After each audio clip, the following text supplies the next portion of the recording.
Hello students, I am Riten Daulia, your NEET chemistry mentor. और student, आज अपन क्या स्टार्ट करने वाले हैं, आपका नेक्स्ट पार्ट प्रॉपर्टीज़ का। लास्ट सेशन में हम लोग ने कल आपके साथ चर्चा की थी प्रॉपर्टीज़ ऑफ कोलॉइडल सॉल्यूशंस के पार्ट 1 को लेके, जहां पर हमने बहुत सारी प्रॉपर्टीज़ डिस्कस की थी। अब वहां से जब हमने कहा था कि नहीं, अभी चर्चा बाकी है, यानी अभी प्रॉपर्टीज़ अपनी अधूरी हैं, और वहां से हमें जो लास्ट पार्ट मिला था वो क्या था, टिंडल इफेक्ट। अब टिंडल इफेक्ट को स्टार्ट करते हुए अपन पहुंचेंगे ब्राउनियन मूवमेंट तक, और फिर हम कुछ रूल्स और चर्चा करेंगे, और फिर आपकी सारी की सारी प्रॉपर्टीज़ हो जाएंगी कवर। तो आओ, बेसिक प्रॉपर्टीज़ तो हमने पार्ट 1 में कवर कर ली। अब कुछ जो टू द पॉइंट आपके मैथड्स के बेसिस पे डिपेंड है, उन प्रॉपर्टीज़ को पढ़ लेते हैं। आइए स्टार्ट करते हैं। तो अब यहाँ हमें कौन सी प्रॉपर्टीज़ पढ़नी है, वहाँ हमने पढ़ी थी मेजरली फिजिकल, जहाँ हमने nature of sols, nature of electrolyte, इन सब की बात की थी, याद आ जाना चाहिए। हाइड्रेशन प्रोसेस, एनालिसिस प्रोसेस, ये सब चर्चा कर लिए थे। अब हम बात करेंगे कॉलिगेटिव प्रॉपर्टीज़ की, ठीक है। ये जो पार्ट है किसका है, colligative properties of colloidal solutions. तो देखिए, कोलाइडल सोल्स का आपको पता है कि कॉलिगेटिव प्रॉपर्टीज क्यों शो करते हैं, just because of their high molecular मास। क्या है रीजन, फटाफट से लिख लीजिए साइड में, हाई मॉलिक्यूलर मास की वजह से ये कॉलिगेटिव प्रॉपर्टी शो करते हैं। साथ साथ हम यहाँ पर पढ़ते हैं इनके मोल फ्रैक्शन को, और मोल फ्रैक्शन हम जो चर्चा करते हैं सबसे ज़्यादा कहाँ पर, डिस्पर्स्ड फेज में बहुत ही लो। स्पेलिंग गलत, करेक्ट करते हैं। आइए, ये ध्यान तो बड़ी जल्दी जाता है तुम्हारा, मैम स्पेलिंग गलत। डिस्पर्स्ड फेज में मैंने कहा था बहुत ही लो। तो देखो क्या हो सकता है, just because due to high molecular mass of colloidal particles, mole fraction जो होता है डिस्पर्स्ड फेज का बहुत लो होता है।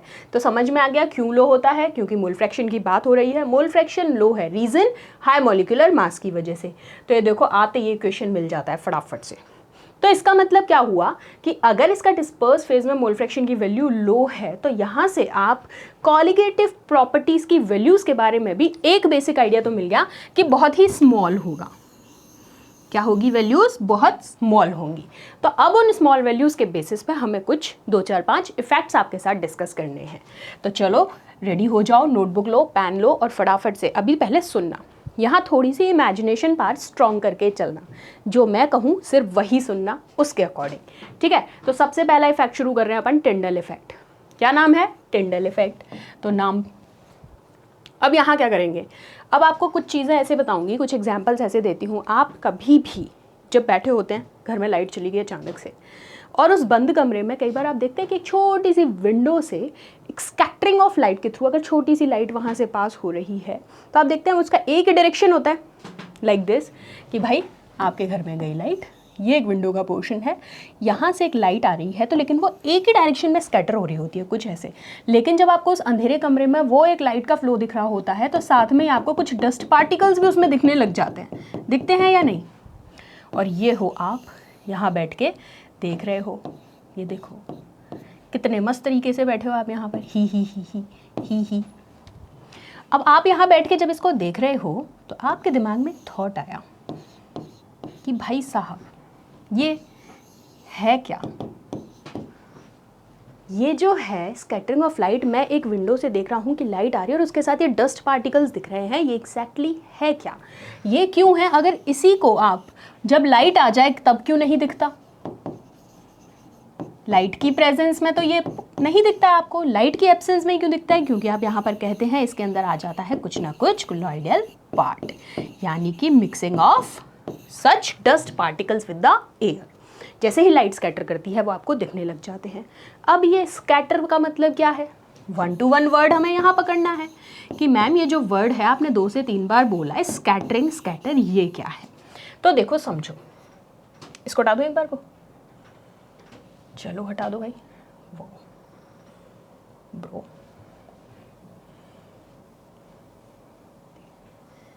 एक बार के लिए हटा देते हैं, कोई दिक्कत नहीं है, पढ़ तो लिया। आओ, तो देखो मैंने बोला स्कैटरिंग, क्या मतलब है इसका? इसका मतलब है जब कभी भी कोई लाइट ये ट्रैवर्स हो रही है और ये यहाँ जाके अगर ट्रू सॉल्यूशन है, ठीक है, तो ट्रू सॉल्यूशन से ये सीधी पास हो जाएगी, आपको यहाँ पर किसी भी तरीके के मीडियम में ये विजिबल नहीं होगी। लेकिन जैसे ही विजिबल नहीं होगी। अब जैसे ही मैंने इस ट्रू सोल्यूशन में कुछ ऐड कर दिया, लाइक मैंने वाटर में थोड़ा सा मिल्क ऐड कर दिया, ठीक है, वाटर प्लस मिल्क, तो बन गया थोड़ा सा कोलॉइड, और ये क्या था आपका प्योर वाटर। तो जैसे ही ये कोलॉइड बना तो आपको यहाँ पर ये जो आप एक टॉर्च से, दिस इज योर टॉर्च, और आप यहाँ से एक रेड बीम पास कर रहे थे, तो ये इसका पॉइंट बना, फोकस पॉइंट, और यहाँ बना, और इसके बाद ये आपको विजिबल नहीं होता, होगा भी तो बहुत ही लाइट अमाउंट में, ठीक है।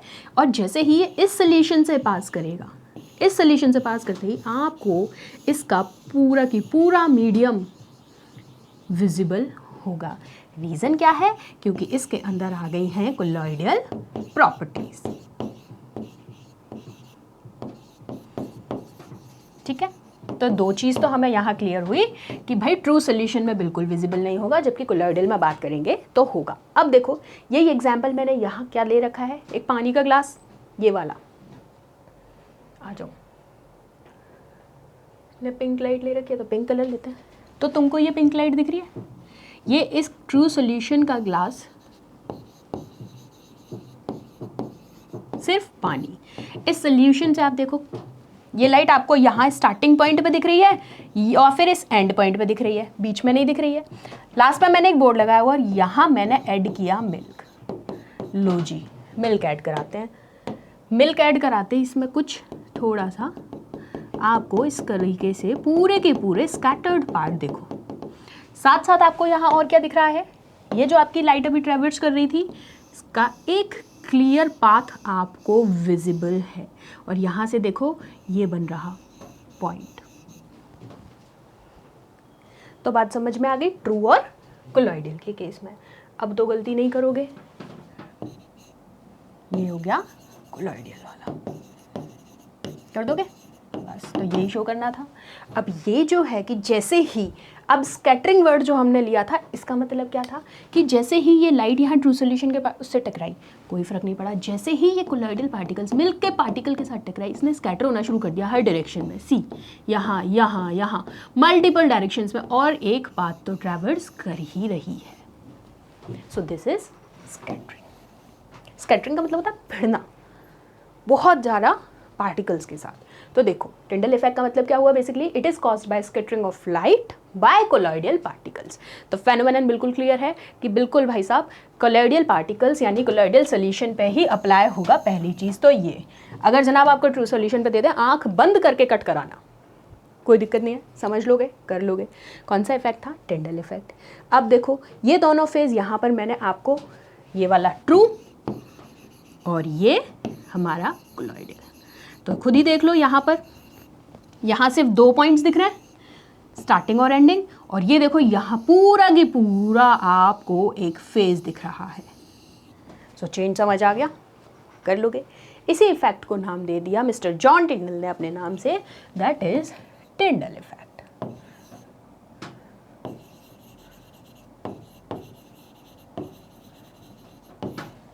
ठीक है, आ जाओ नेक्स्ट चलते हैं। तो इसका मतलब क्या है, अगर होमोजीनियस सॉल्यूशन को प्लेस्ड किया गया अंधेरे में, तो आप देखेंगे डायरेक्शन लाइट की देखने को, ऑब्जर्व तो आपको होगी, लेकिन ये क्लियर दिखेगी। लेकिन अगर इसी को आप क्या करो, परपेंडिकुलर पाथ से देखो, एक तो मैंने जैसे ही यहाँ से इस वाले सेक्शन पे आओ, मैंने यहाँ से लाइट पास की और मैं इसको स्ट्रेट ऐसे यहाँ से देख रही हूँ, मेरा डायरेक्शन चेक करो जो मैं बता रही हूँ। मैंने ये लाइट पास कराई, जैसे ये है, यहाँ एक ग्लास मान लो, ग्लास मेरे पास है नहीं, चलो बॉटल ले लेते हैं, आ जाओ, समझना बस, ठीक है। अब मेरा देखने का डायरेक्शन वाला पार्ट बता रही हूँ। एक मैंने इस पर लाइट मारी, अब क्योंकि ये एक तो भाई ट्रांसपेरेंट नहीं है, कांच का ग्लास नहीं है जो आपको दिखा देती मैं आर पार। नॉर्मली समझो कि मैं यहाँ से, सपोज कर लो, इमेजिन कर लो कि ये कांच का ग्लास है, इसमें पानी भरा है, अभी सिर्फ पानी भरा है, मैंने यहाँ से इस पर एक पॉइंटर से लाइट मारी, ये लो, ये काम तो अपन ने यहाँ से कर लिया। अब मैं इस लाइट के पाथ को सिर्फ सामने वाली डायरेक्शन से देख रही हूँ जहाँ मैं खड़ी हूँ, तो मुझे एक स्ट्रेट पाथ दिख रहा है। अब इसी को, ये ग्लास यहीं रहेगा और मेरा जो डायरेक्शन है जस्ट मूव करके मैं सामने से देखना चाहूँ, ये लो, मैं उधर आऊँगी तो आपको नहीं दिखूँगी, मैं अब इसको यहाँ से देख रही हूँ। तो आप मुझे बताओ, क्या मुझे ये वाला फेस दिखेगा? बिल्कुल दिखेगा, बढ़िया से दिखेगा, तो बस यही समझना चाह रहे हैं अपन यहाँ पर। आ जाओ, यही ये स्टेटमेंट कह रहा है कि अगर आप होमोजेनियस सोल्यूशन लेते हैं डार्क, तो आप वहाँ पर क्या देखेंगे कि आपको डायरेक्शन ऑफ लाइट ऑब्जर्व होगी, और ये अपीयर होगी उतनी ही ज़्यादा क्लियर अगर आप इसको कौन सी डायरेक्शन से देख रहे हैं, लाइट के पार्ट से परपेंडिकुलर होके यहाँ से। So it appears perfectly dark. दोनों पॉइंट समझ में आ गए, एक सामने से देखो, एक इधर। अब आओ, अब इसी की जगह अगर मैं आपसे कहती हूँ कि अगर मैंने यहाँ पर strong beam of light pass कराई है कोलॉइडल सॉल्यूशन से, ठीक है, पॉइंट्स पकड़ना, यहाँ पर बहुत सारे लैंग्वेज क्वेश्चंस बनते हैं। एक था होमोजेनियस सॉल्यूशन को लेके अपन ने क्या ऑब्जर्व किया, पहले होमोजेनियस वाले का फटाफट से एक फ्लो चार्ट बना दो, लिखो इधर साइड में होमोजेनियस, यही के यही क्वेश्चंस को खत्म करते चलेंगे। यहाँ लिखा होमोजेनियस, ऑब्जर्वेशन क्या आई, किस में देखेंगे, डार्क में बात कर रहे हैं। आपने देखा डायरेक्शन ऑफ लाइट, और जब आपने देखा कि ये सॉल्यूशन आपने कौन सी साइड से देखा, परपेंडिकुलर टू लाइट पार्ट, तो ये आपको क्या दिखेगा, परफेक्टली डार्क। बस ये दो चीज तो होमोजीनियस के केस में याद रखना। लिख ली, बना लिया। चलो अब आओ, नेक्स्ट क्या है, अब हम बात कर रहे हैं स्ट्रॉन्ग बीम ऑफ लाइट की, ठीक है, और वही कोलॉइडल सॉल्यूशन से पास कराएंगे, कोई नया चेंज नहीं करना है। तो अब देखो, अब हमने लिया कि एक स्ट्रॉन्ग बीम ऑफ लाइट को हम पास करा रहे हैं कोलॉइडल सॉल्यूशन से, और कहाँ रखा है, वही डार्क प्लेस पे। तो आप ये देखोगे जो पाथ है लाइट का वो स्कैटर होना शुरू करेगा, इल्यूमिनेट होना शुरू करेगा। इल्यूमिनेट मतलब वो स्कैटर करेगा, कहीं ना कहीं टकराना शुरू करेगा कोलाइडल पार्टिकल से जो सॉल्यूशन में मिक्स है। जैसे ही ये लो, वही दूध और पानी वाली बात, ये आपका वाटर प्लस मिल्क, तो ये जनाब क्या करेंगे, जब खाली वाटर में थे तो कोई फर्क नहीं पड़ रहा था, जैसे ही आपने इसमें मिल्क ऐड किया, ये लीजिए साथ में, तो आपने क्या देखा, लाइट पार्टिकल स्कैटर करना शुरू कर दिए। क्यों करना शुरू कर दिए, क्योंकि ये दूध के ये जो मिल्क है इसके कोलाइडल पार्टिकल से टकराना शुरू किया, और जैसे ही टकराना शुरू किया इन्होंने क्या दिखाया यहाँ पर, इल्यूमिनेशन ऑफ लाइट। तो इसका मतलब तो आप ये भी कहेंगे कि मैम हम रात में ये जो तारे देखते हैं ये भी कहीं ना कहीं टंडल इफेक्ट की वजह से देखते हैं क्या, तो बिल्कुल एग्जाम्पल में ले सकते हो, लेकिन वहाँ दूध मिल्क का कॉन्सेप्ट नहीं है, बिल्कुल कोलाइडल प्रॉपर्टीज़ हैं बादल की, क्लाउड्स की। अब देखिए इस फेनोमेनन को ही आपने क्या कहा, टंडल इफेक्ट। अब सारे तरीके से समझ लिया, होमोजीनियस सॉल्यूशन का समझ लिया, और हमने अगर strong beam of light pass कराई है तो भी समझ लिया। अब आओ कलर चेंज कर लेते हैं। The strong beam of light क्या कह रहे हैं, the illuminated path of beam is called Tyndall cone. कौन है ये टिंडल कोन, इस तरीके का एक कॉन्सेप्ट बनता है क्योंकि लाइट स्कैटर कर रही है हर डायरेक्शन में, एक स्ट्रेट पार्ट में भी ट्रैवर्स कर रही है और अलग अलग स्कैटर भी कर रही है। तो ये जो प्रोसेस है, ये जो एंगल बनाता है, इसको इन्होंने क्या नाम दिया है, दैट इज टिंडल कोन। बस ठीक है, आ जाओ। अब देखो मैंने एक कोलॉइडल सॉल्यूशन लिया, अब क्या करोगे, अभी जो समझाया मैंने तुम्हें, एक मैं यहाँ से देख रही हूँ, एक मैं यहाँ खड़े होकर देख रही हूँ। अब ऑब्जर्व कर लो, मैंने एक कंटेनर ले लिया, फिर से कंटेनर ले लो, भगोनी ले लो, ट्रांसपेरेंट लेना है बस, कांच का कोई भी एक बाउल ले आओ, ले लिया। क्या करोगे, पानी ले लेना, उसमें घर पे भी कर सकते हो बैठ के, पानी लेना, थोड़ा सा मिल्क ऐड कर देना, कोलॉइडल बन गया सोल्यूशन। अब क्या करो, यहाँ पे एक लाइट सोर्स लगाओ, लैंप होगा घर में, लैंप लेना, अब उस लैंप को इसके जस्ट इधर साइड पर रख देना, जैसे मैं एंगल बता रही हूँ, ये आपका चैम्बर, और यहाँ से उस टॉर्च को या फिर लैंप को लेके बैठ जाना, यहाँ से लाइट सोर्स पास कराना।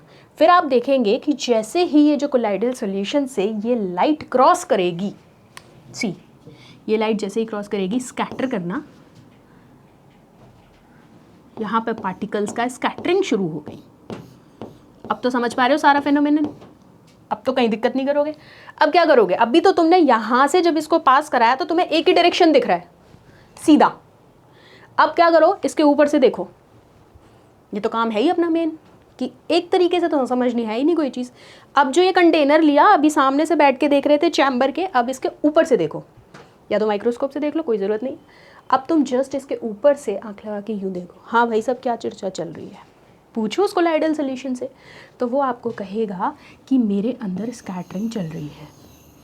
किसकी स्कैटरिंग चल रही है? इन पार्टिकल्स की। तो दो डिफरेंस समझ आए।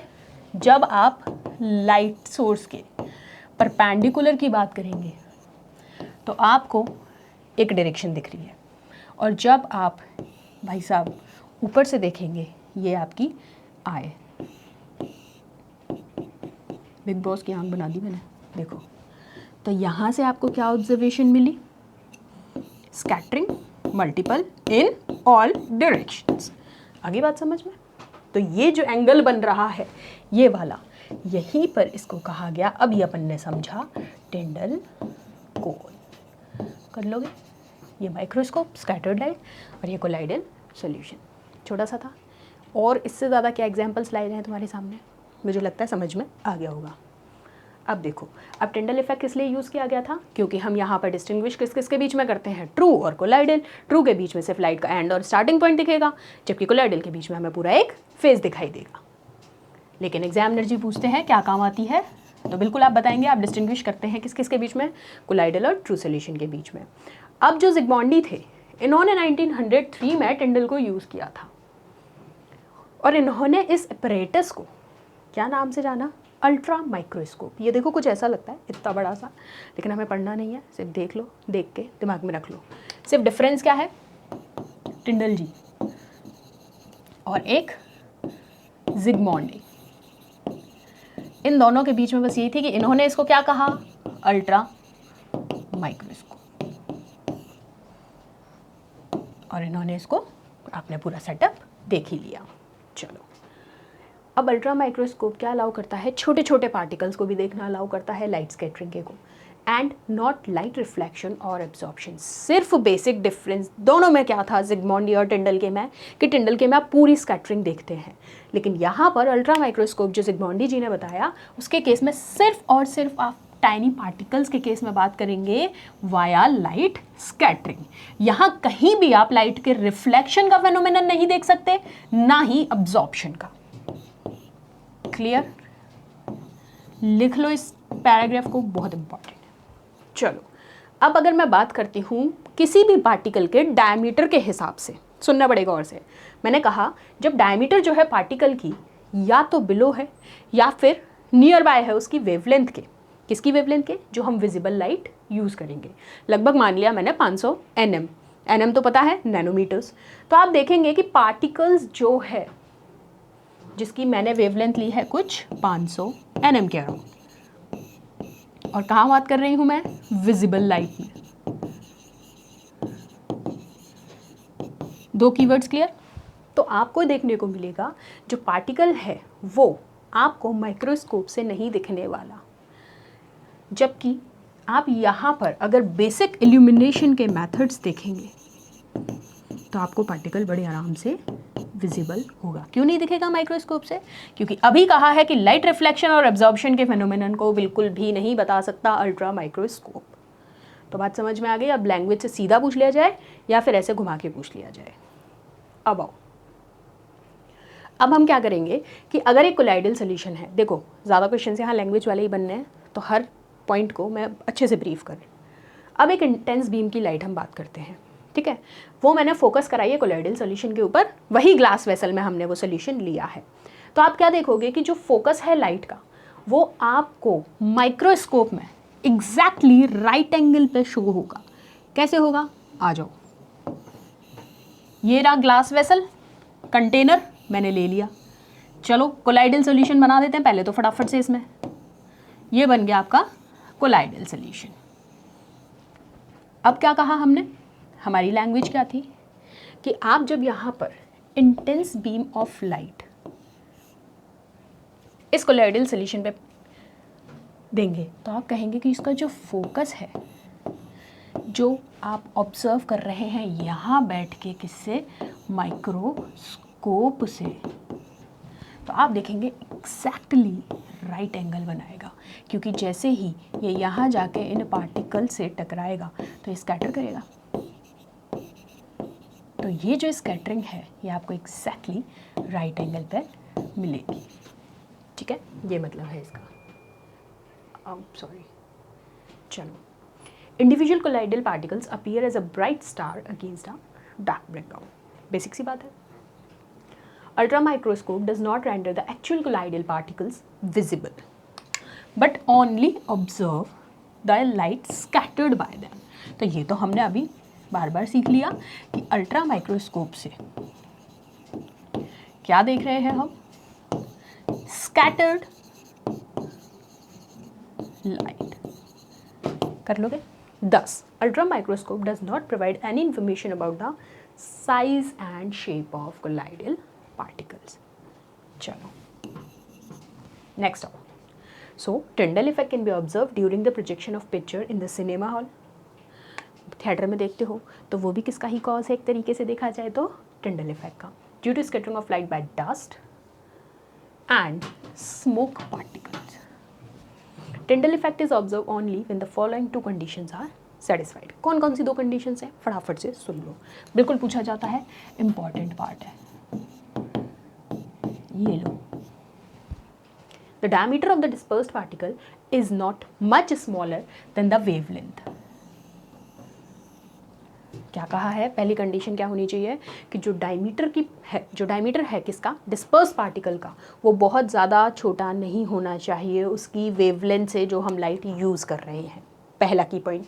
दूसरा की पॉइंट क्या है कि जो रिफ्रैक्टिव इंडाइसेस हैं, सेम अगेन हम डिस्पर्स फेज की ही बात करेंगे और यहाँ डिस्पर्जन मीडियम को भी काउंट करोगे, वो एक दूसरे से मैग्नीट्यूड में डिफ़र होने चाहिए। दोनों पॉइंट्स को लिखो। पहला पॉइंट क्या है, डायामीटर, ठीक है, क्या कहा है, नॉट मच स्मॉलर, और किससे, वेवलेंथ से। और दूसरी चीज़, दूसरा पॉइंट हमारा क्या है, रिफ्रैक्टिव इंडेक्स की बात की गई है कि रिफ्रैक्टिव इंडेक्स जो है किस किस का, डिस्पर्स्ड फेज और डिस्पर्जन मीडियम का मैग्नीट्यूड में डिफर करना चाहिए। कर लोगे? चलो, सो अब हम एक बार कुछ नए कॉन्सेप्ट से इसको चेक करते हैं। Now look at the 3 containers which one contains gold. So we are talking about these 3 containers, ठीक है। तो अब अच्छा, पहले तो ये बताओ इन तीनों में से किस में गोल्ड है। अब आपका व्यू पॉइंट तो क्या आ जाएगा, मैम ये वाला गोल्ड है, क्योंकि इसमें आपको ज़्यादा गोल्ड जैसा कलर दिख रहा है, येलोइश। लेकिन बेटा ये भी गोल्ड है, ये भी गोल्ड है, 3 अलग अलग फॉर्म्स हैं गोल्ड की। तो अब हमें यही पढ़ना है। तो ये जो 3 कंटेनर्स हैं, तीनों में ही अपन ने गोल्ड ले रखा है। तो डिफरेंस आपको जो इनकी अपीयरेंस में दिख रहा है, वो मेजरली अभी जो आप ऑब्जर्व कर पा रहे हैं वो किसके बेसिस पे कर पा रहे हैं, सिर्फ और सिर्फ साइज। जो हमने गोल्ड पार्टिकल्स लिए हैं उसके साइज़ के बेसिस पे तो आप इस अपीयरेंस का डिफरेंस बता पा रहे हैं। लेकिन आप यहाँ पर एक चीज़ देखिए कि जितना बड़ा आपने यहाँ गोल्ड का पीस लिया है, like in the forms of flakes also, आप कहेंगे कि ये क्योंकि गोल्ड है तो भाई शाइनी तो दिखने ही वाला है, and as it is gold so golden in colour too. तो अब मैं इसको फ्लेक फॉर्म में लूँ, या मैं इनको छोटे और फ्लेक से बड़े पार्टिकल के फॉर्म में लूँ, या फिर मैं इसको लिक्विड फॉर्म में लूँ, तो यहाँ ओवरऑल जो चेंज है वो डिपेंड करेगा इसकी वेवलेंथ पे। तो आओ यही चीज़ हमें यहाँ इन तीनों कंटेनर्स के बिहाफ पे समझनी है। देखो इसमें मैंने लिए हैं फ्लेक्स, ठीक है, ये कहीं ना कहीं आपको लिक्विड फोर्स में दिख रहा है और ये सेमी लिक्विड में है तीनों में ही गोल्ड। तो अब देखो, जब आप गोल्ड को बहुत बहुत ज़्यादा स्मॉल कर देते हैं तो ये डिफरेंट दिखता है। क्यों दिखता है? क्योंकि लाइट के साथ इंटरेक्ट करना शुरू कर दिया, डिफरेंटली इंटरेक्ट करेगा, बिल्कुल। दूसरी चीज़ कि जो कंटेनर रेड वाले की मैं बात करूं और orange, this one is your orange visible है, दिस इज़ योर रेड। अब इस ऑरेंज और रेड वाले में अगर मैं डिफ्रेंशिएट करूं तो आप देखेंगे नैनो गोल्ड का डिफरेंस है, या फिर आपके टर्म में बात करूं तो टाइनी पार्टिकल्स, क्योंकि मैंने तीनों अलग फॉर्म्स लिए हैं, एक फ्लेक्स, एक सेमी लिक्विड, एक लिक्विड। अब आप इसको मतलब मेजर जो करोगे वो किसके बेसिस पे करोगे? नैनोमीटर्स के बेसिस पे। और इसी के बेसिस पे हमने अभी क्या चर्चा की थी? वेवलेंथ की। आ गई बात याद? तो जितनी कम वेवलेंथ उतना ही डार्क कलर।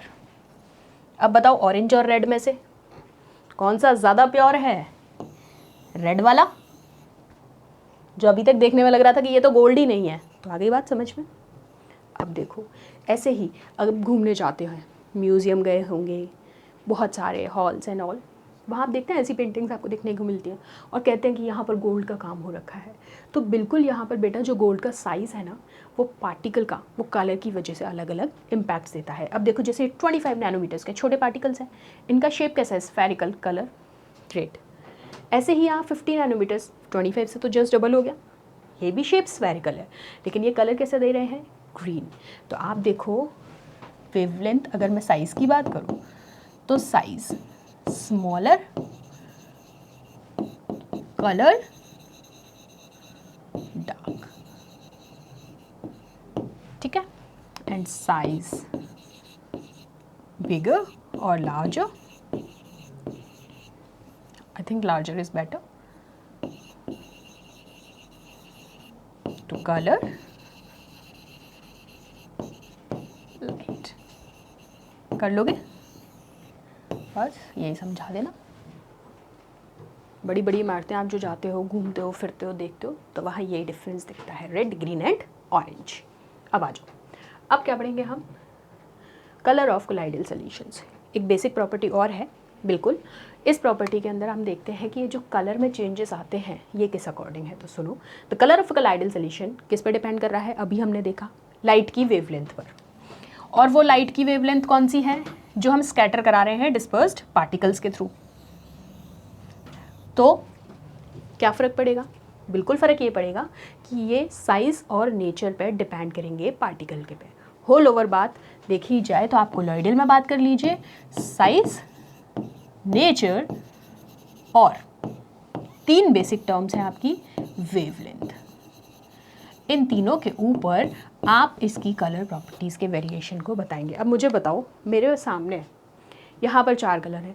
अब लड़कों को तो सारे ही पिंक दिख रहे होंगे, ये अरे मैम पिंक कलर ही तो है, लेकिन लड़कियों को यहाँ पिंक के भी बहुत सारे वेरिएंट्स दिख रहे हैं, तो वो बहुत सारे वेरिएंट्स पे आ जाओ। तो लड़कों तुम भी यहाँ पे वेरिएंट्स ज़्यादा देखो, क्योंकि इससे अब तुम्हें डिफरेंस पता चलने वाला है यहाँ कलर ऑफ कोलाइडल सॉल्यूशन में चेंज कैसे आते हैं। जो तुम कहते हो ना हमारे लिए तो रेड शर्ट रेड ही होती है, और हम कहते हैं नहीं डार्क रेड, लाइट रेड और अलग अलग रेड फॉर्म्स। तो अब देखो ये बिल्कुल लाइट पिंक, यहाँ थोड़ा सा डार्क, यहाँ डार्क, और यहाँ से आप देख रहे हैं डार्क पिंक यानी रानी वाला शेड, और यह वॉयलेट वाले शेड में चेंज है।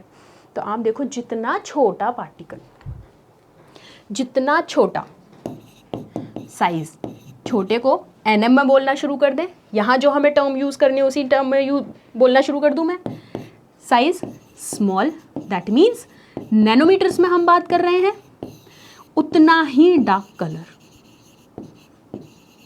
नहीं भूलोगे इस कॉन्सेप्ट को, उतना ही डार्क कलर। तो कैसे रिलेट करोगे, देखो अभी मैंने बोला कलर के बेसिस पे, सबसे पहले साइज देख लो, नेचर देख लो, तीसरी वेवलेंथ। तो देखो साइज स्मॉल, नैनोमीटर्स में हम काउंट कर रहे हैं, और उतना ही डार्क कलर। आगे बात, कोड बना लो, SD, small size dark colour, ठीक है, लार्ज साइज और डार्क का लाइट, ये हो गया LL और ये हो गया SD। तुम्हारा जो मन करे वो बना लो। देखो जैसे जैसे यहाँ साइज़ बढ़ता जा रहा है आप कलर में चेंजेस देखते जाओ। तो अब लड़कों तुम्हारा ये कॉन्सेप्ट क्लियर हो गया कि नहीं मैम पिंक या रेड हमारे लिए तो एक ही होता है, या ब्लैक भी एक ही होता है। अब वेरिएंट्स बता पाएंगे वेवलेंथ के बेसिस पे, कौन से मीडियम से, जो डिस्पर्स फेस की लाइट स्कैटरिंग के थ्रू। आगे बात समझ में। अब कभी भी इस चीज़ पर बहस मत करना कि नहीं पिंक एक ही होता है या कोई भी कलर एक ही होता है। अब यहाँ लड़कियाँ देखो जीत गई, वैसे तो हमेशा ही जीतना है। अब आओ नेक्स्ट। अब गोल्ड पार्टिकल्स की हम बात कर रहे थे, क्योंकि तो अगर गोल्ड पार्टिकल्स की नैनो पार्टिकल्स के कॉन्सेप्ट में हम बात कर रहे हैं, क्योंकि नैनोमीटर्स में काउंट कर रहे हैं वेवलेंथ के बेसिस पे, तो इनमें डिफरेंट कलर क्यों होता है, ये भी बड़ा प्यारा क्वेश्चन है। मैंने क्या कहा, Y do gold nano particles have different colours. ठीक है, तो सुनो, मैंने कहा जब कभी भी हम रेजोनेंस की बात करेंगे, पढ़ा है रेजोनेंस का कॉन्सेप्ट, इलेक्ट्रॉन मूव करता है, 1-to-1 स्ट्रक्चर फॉर्म करता है, 1-to-1 इलेक्ट्रॉन की शेयरिंग फॉर द नेक्स्ट। आ गया है रेजोनेंस का कॉन्सेप्ट याद? बिल्कुल। तो यहाँ वही चीज़ है कि जब कभी भी अगर आप रेजोनेंस की बात करते हैं तो इलेक्ट्रॉन्स क्या होते हैं, सबसे पहले अब्जॉर्ब होते हैं, देन वो स्कैटर करते हैं लाइट को। तो ओवरऑल ये यहाँ पर क्या प्रोड्यूस कर रहे हैं, कलर प्रोड्यूस कर रहे हैं, जो आपको आंखों से दिख रहा है। तो रेजोनेंस का कॉन्सेप्ट ऐसे समझ में आया कि जितना छोटा पार्टिकल था उसने इलेक्ट्रॉन अब्जॉर्ब किया, इलेक्ट्रॉन अब्जॉर्ब करते स्कैटर किया, और स्कैटर करते ही देखो ये कलर प्रोड्यूस कर दिया, और वो हमें दिख गया। ऐसे ही नैनो पार्टिकल्स, हम गोल्ड के केस में आपसे मैंने क्वेश्चन पूछा है, तो गोल्ड के केस में क्या हो जाएगा, क्योंकि फ्रिक्वेंसीज जो है वो रेजोनेट करेंगी। कौन रेजोनेट करेंगी? फ्रिक्वेंसीज। कहाँ पर? वही विजिबल स्पेक्ट्रम में, क्योंकि हम बात वही करेंगे जो हमें दिख रहा है, तो बिल्कुल आप विजिबल स्पेक्ट्रम के केस में बात करेंगे। तो यहाँ अगर ये क्वेश्चन आ जाता है कि why do gold nano particles have different colours, तो आपको आंसर पता होना चाहिए just because of their different और variate resonate frequency within the spectrum of light. कौन से स्पेक्ट्रम? विजिबल। चलो अब आओ, smaller nano gold particles absorb and resonate with purple, blue, green and yellow and so many wavelengths of light, so they look right. ये नहीं बताऊंगी, ये तो देखते ही तुम्हारे चेहरे पे जो हंसी आई है बस मैं उसी से खुश हो गई कि याद आ गया। वाह। चलो अब नेक्स्ट चलें।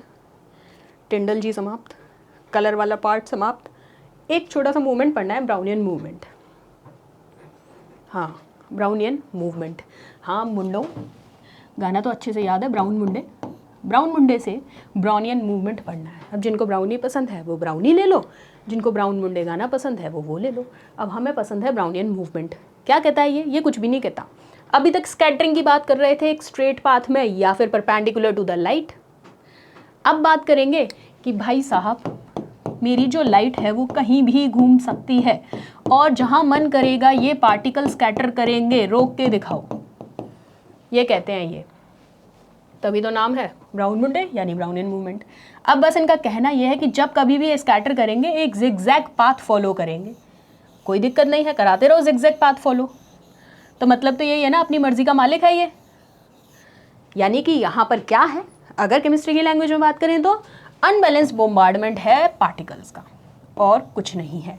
और वो जो अनबैलेंस्ड बोम्बार्डमेंट है वो क्या बना रहा है, यहाँ पर एक पैटर्न शो कर रहा है जिसको आपने कहा है जिगजैग पैटर्न।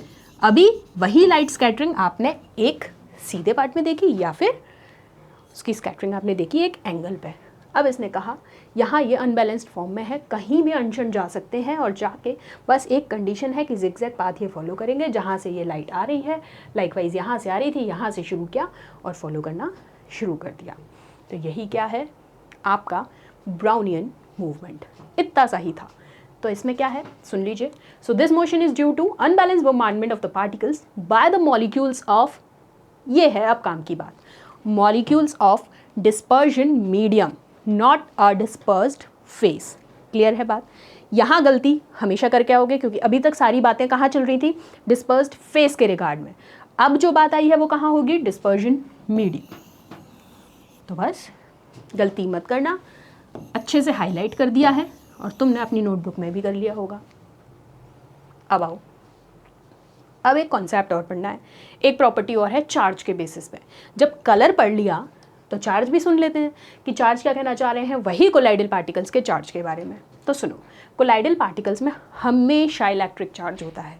याद आ जाना चाहिए, मैंने जो लास्ट कल तुम लोगों से एक डिस्कशन किया था रिपल्शन वाला, कि जैसे ही यहाँ पर मैंने सेम पार्टिकल्स लगा दिए सेम चार्ज के, भाई साहब यहाँ पर जोरदार सा रिपल्शन शुरू हुआ।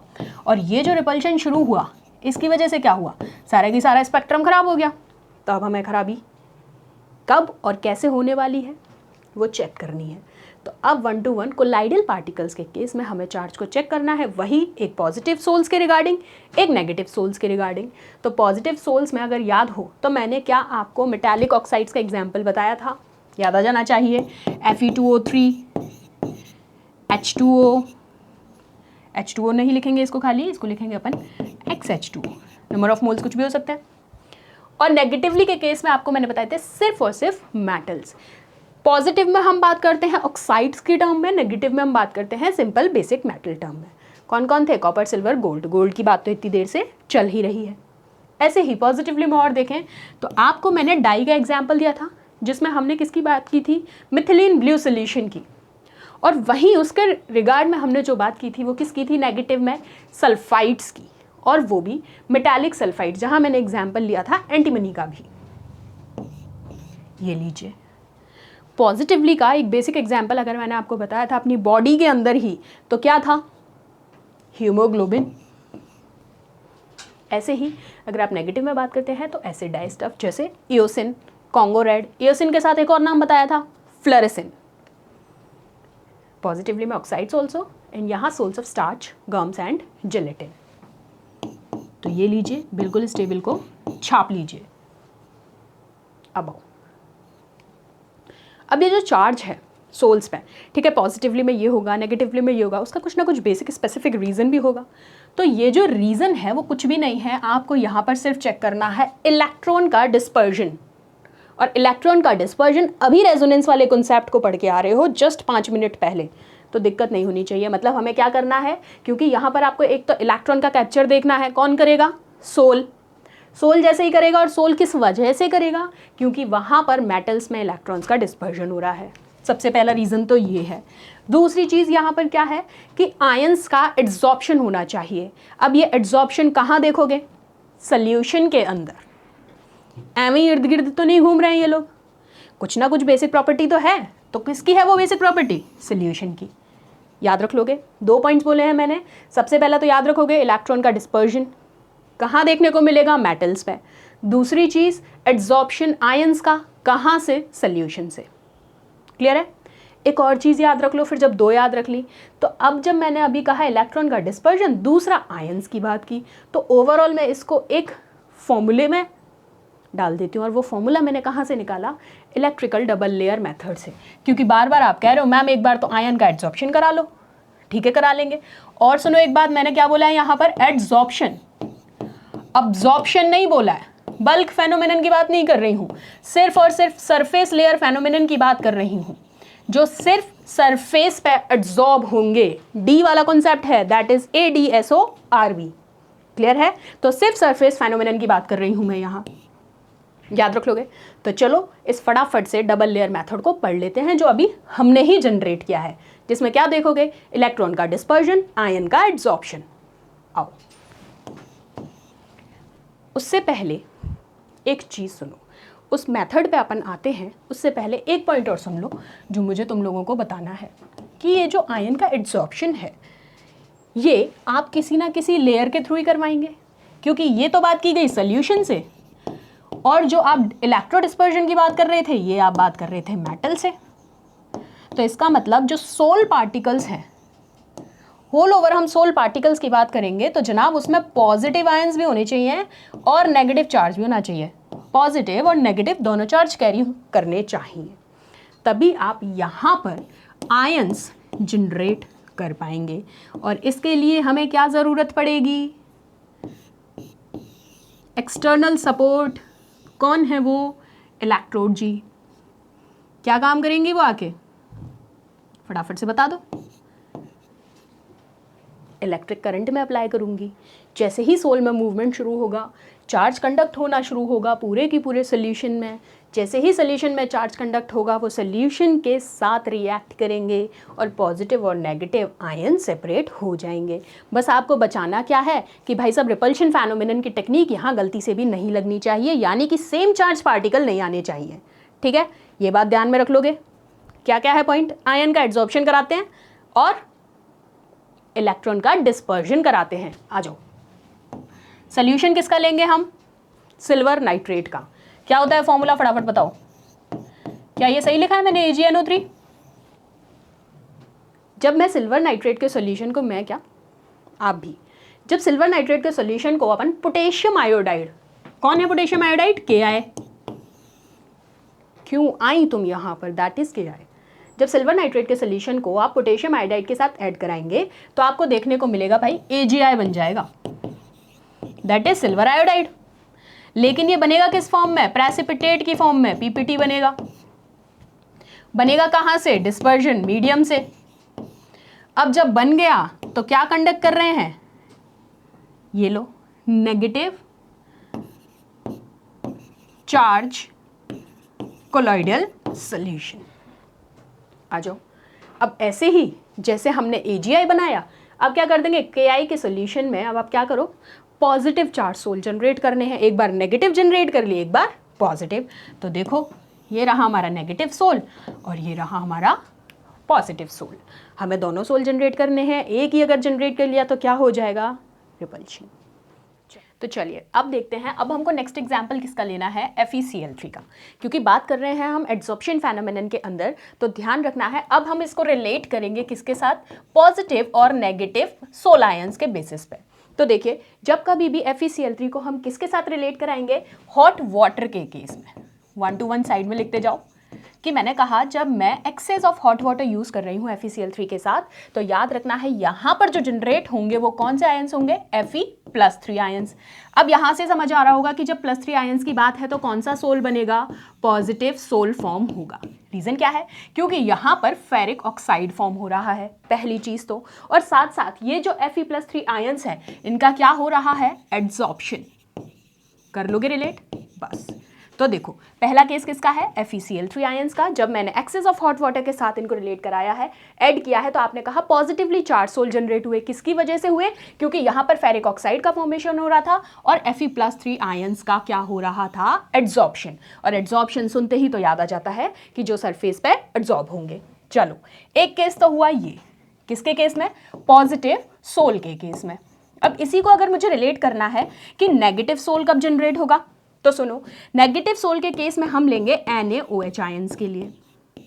किसके साथ करवाओगे, जब आप फेरिक क्लोराइड को किसके साथ ऐड करोगे, NaOH के साथ ऐड करोगे। तो ये देखो ऐड कर लेते हैं, फेरिक क्लोराइड लेना है और NaOH लेना है, तो नेगेटिव चार्ज सोल आपका ऑब्टेन हुआ। यहां पर एड्सॉर्प्शन किसका हुआ है, जब आपने कहा कि पॉजिटिव जनरेट हुआ तो आपने कहा प्लस आयंस का एड्सॉर्प्शन हुआ, यानी Fe+3 का। अब बताओ नेगेटिव सोल जनरेट हो रहा है तो यहां पर Na का एड्सॉर्प्शन होगा या फिर OH का एड्सॉर्प्शन होगा। नेगेटिव कौन बन रहा है, OH, मतलब एड्सॉर्प्शन किसका होगा, OH माइनस आयंस का एड्सॉर्प्शन होगा। तो दोनों केसेस में ये चीजें याद रखनी है। कोई अभी हमने सबसे पहले पॉजिटिव को रिलेट किया फिर नेगेटिव को, तो चलो एक छोटा सा रिलेशन देख लें, लिख डालो इसको एक छोटे फ्लो चार्ट में। मैंने रिएक्शन कराई FeCl3 की किसके साथ, एक्सेस ऑफ हॉट वाटर के साथ। क्या मिला मुझे, प्लस आयंस, कौन से थे, Fe+3। क्या हुआ है, एड्सॉर्प्शन। ऐसे ही इसको भी रिएक्शन बेस्ड पैटर्न पे लिख लें, सेम OH माइनस आयंस के केस में। ये लीजिए, तो हमें दोनों सोल्स मिल गए। चलो नेक्स्ट देखते हैं। अब आ जाओ, ये देखो मस्त घूम रहा है Fe+3, तुमसे रोका जाए तो रोक दो, रुकने वाला ये है नहीं। क्यों नहीं रुकेगा, क्योंकि ये फ्री है, आराम से रिएक्ट करेगा। क्योंकि क्या किया है, इसका एड्सॉर्प्शन हुआ है सरफेस फेनोमेनन से, सरफेस की लेयर पे। चलो अब ये जो मेथड था जिसको मैंने अभी नाम दिया था डबल लेयर मेथड्स, उसको नाम किसने दिया, मिस्टर हेल्महोल्ट्ज ने। ये जनाब आए और इन्होंने कहा काम तो पूरा हो ही गया है, मेरे को आगे सिर्फ इसके अपने नाम ही तो जोड़ना है। तो ये जनाब आते हैं बीच में से और इन्होंने कहा चलो इसका नाम देते हैं हेल्महोल्ट्ज इलेक्ट्रिकल डबल लेयर। क्या इन्होंने इसमें एक्स्ट्रा एडिंग की, वो सुन लो। इन्होंने कहा कि जो सरफेस है कोलाइडल पार्टिकल्स का, वो पॉजिटिव चार्ज एक्वायर करता है। किस वजह से करता है, क्योंकि इसकी लेयर पे एड्सॉर्प्शन होता है सिर्फ और सिर्फ पॉजिटिव आयंस का। ये इनका कहना था। साथ ही इन्होंने कहा कि ये जो लेयर है पॉजिटिव आयंस की, ये एक्ट करती है काउंटर आयंस की तरह, और काउंटर आयंस की तरह एक्ट करने की वजह से ये अट्रैक्ट करती है सेकंड लेयर को, और वो सेकंड लेयर किसकी होगी, नेगेटिव की। अगर नेगेटिव की ना हो पॉजिटिव की होगी तो भाई अट्रैक्शन हो जाएगा क्या, नहीं होगा, तो किस्सा ही खत्म। तो इन जनाब ने आके देखो कितनी अच्छी बात करी, कुछ भी नहीं किया, सब काम हो रखा था ऑलरेडी, बस ये बोल दिया कि मेन लेयर पे एड्सॉर्प्शन पे भाई पॉजिटिव होंगे, सेकंड लेयर को एड्सॉर्ब कर लेगा, और उससे हमारा डबल लेयर मेथड बन गया। अपना नाम दे दिया जनाब हेल्महोल्ट्ज ने, बस यही मेथड था। ये देखो, ये कोलाइडल पार्टिकल सरफेस पे कौन है, पॉजिटिव, अट्रैक्ट किसको कर रहे हैं, नेगेटिव्स को, क्योंकि नेगेटिव वाली तो मूवेबल लेयर है जबकि ये फिक्स लेयर है इनके अकॉर्डिंग, और इन्होंने नाम दे दिया the combination of two layers that is positive and the negative charges around the sol particles known as Helmholtz double layer. ये लो, and the potential difference between the fix layer and the diffuse layer of opposite charges is known as electrokinetic potential, और you can also say zeta potential. अपने काम की चीज़ क्या है, ये concept समझ में आ गया। सिर्फ टर्म और याद कर लो, जो जनाब एग्जामिनर पूछते हैं आपसे, क्या कहते हैं वो, कि उस पोटेंशियल डिफरेंस जो है फिक्स लेयर और डिफ्यूज लेयर के बीच का, उसको किस नाम से जाना जाता है, तो जीटा पोटेंशियल कह लीजिए या फिर इलेक्ट्रोकाइनेटिक पोटेंशियल कह लीजिए, EKP और ZP। कर लोगे? आ जाओ। अब यहाँ से एक छोटी सी टर्म और पढ़ लो, इलेक्ट्रोफोरेसिस क्या कहती है। यहाँ मूवमेंट होता है कोलाइडल पार्टिकल्स का एक अप्लाइड इलेक्ट्रिकल पोटेंशियल के साथ। बस कुछ नहीं है। अभी तक स्कैटरिंग हो रही थी, अनशन कुछ भी काम हो रहा था। अब सिर्फ और सिर्फ इलेक्ट्रिक पोटेंशियल की प्रेजेंस में कोलाइडल पार्टिकल्स का मूवमेंट ही इलेक्ट्रोफोरेसिस कहला रहा है। और यहाँ जो एग्जिस्टेंस है चार्ज की कोलाइडल पार्टिकल्स पे, वो किससे कंफर्म किया आपने? इस एक्सपेरिमेंट से। आ जाओ इस एक्सपेरिमेंट को चेक कर लेते हैं। ये अपना एनोड और ये कैथोड जी। अब ये जो ACG है, इन्होंने बीच में लगा दिया एक रिजर्वायर। अब ये जो रिजर्वायर है, इससे तो आपको कोलाइडल सोल्यूशन के चैनल के बारे में पता चल रहा है, क्योंकि आप इसी के थ्रू सॉल्यूशन फिल कर रहे हैं, कोई दिक्कत नहीं है। अब इनिशियल में इसका लेवल देखो यहाँ है, कलर अपन को दूसरा लेना पड़ेगा क्योंकि ये दिखेगा नहीं, तो ये लीजिए इनिशियल लेवल चेक करो। और इस इनिशियल लेवल से जैसे ही आप डिस्पर्जन मीडियम में आयंस का मूवमेंट देखोगे, डायरेक्शन देखो, सी आ रही है समझ में? डायरेक्शन कहाँ मूव कर रहे हैं? कोलाइडल सॉल्यूशन की तरफ, क्योंकि यहाँ कौन है? कैथोड है भाई। तो नेगेटिव जी कहाँ भागेंगे? पॉजिटिव जी की तरफ, तभी काम बनेगा। तो ये जितने भी डिस्पर्जन मीडियम से भाग रहे हैं कोलाइडल सॉल्यूशन की तरफ, क्योंकि यहाँ लगी है अपनी कैथोड। तो बस यही कहा है, इलेक्ट्रिक पोटेंशियल की प्रेजेंस में इन आयंस का मूवमेंट इलेक्ट्रोफोरेसिस कहलाता है। आगे बात समझ में? चलो, तो जब इलेक्ट्रोफोरेसिस को कुछ अलग तरीके से अगर रोक दिया जाए, प्रिवेंट कर दिया जाए, the DM begins to move in electrical field. It is called electroosmosis. एक और टर्म देख लो, क्या है? वो थी फोरेसिस, ये है ऑस्मोसिस। तो ऑस्मोसिस क्या कहती है कि ठीक है, तुमने इलेक्ट्रिक पोटेंशियल लगाया, उन्होंने कहा मैं उसी इलेक्ट्रिक पोटेंशियल को किसी ना किसी रीज़न से रोक दिया जाता है, और रोकने की वजह से ये जो डिस्पर्जन मीडियम है ये कहाँ मूव करना शुरू कर देगा? इलेक्ट्रिक फील्ड की तरफ। तो ये जो लेयर लगाई गई, इसको आपने क्या नाम दे दिया? और ऑस्मोसिस में हमेशा क्या होता है? एक पर्टिकुलर सेपरेशन या फिर आप जो मीडियम कहते हैं उसको पास करती है थिन पोर्स के थ्रू। तो ये लीजिए, कोई ज़्यादा डिफरेंस नहीं था। पहले फ्री मूवमेंट था, अभी एक जोन एक चैनल के थ्रू मूवमेंट है, क्योंकि उन्होंने वहाँ पर क्या लगा दिया? एक मीडियम लगा दिया। उस टर्म को आपने क्या कहा? Electro osmosis. बस, तो देखो ये यहाँ पर सारी प्रॉपर्टीज़ अपन ने कर ली कवर। फर्स्ट पार्ट में बेसिक सारी कर ली, सेकंड पार्ट में सारी की सारी मेथड्स वाली कर ली, कुछ टेक्निक्स भी पढ़ ली, साथ साथ कुछ नए मेथड्स भी पढ़ लिए।